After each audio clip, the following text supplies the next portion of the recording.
En el fútbol creer es lo más importante. En el fútbol puede pasar de todo. Tenemos que estar seguros de hacer nuestro trabajo en Brest y esperar que Lille no gane en Angers. Hay que creer, por supuesto, vamos a creer. Ahora estaremos enfocados desde ahora en este momento en Mónaco, en la final de Copa, pero lógicamente que creemos que primero tenemos que ganar y creer que Angers puede hacer un buen partido contra Lille y sacarle puntos, ¿no?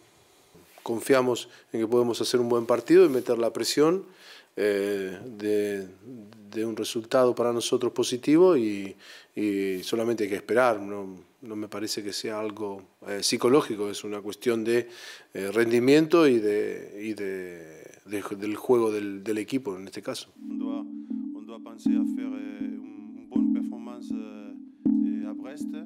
En estos momentos los estados de forma son los que son, no se pueden cambiar en días, afrontaremos de la mejor manera, la motivación está ahí y la ilusión por ganar un nuevo trofeo, o sea que el miércoles jugaremos con la mayor motivación para poder dar otra vez al club la posibilidad de tener otro trofeo.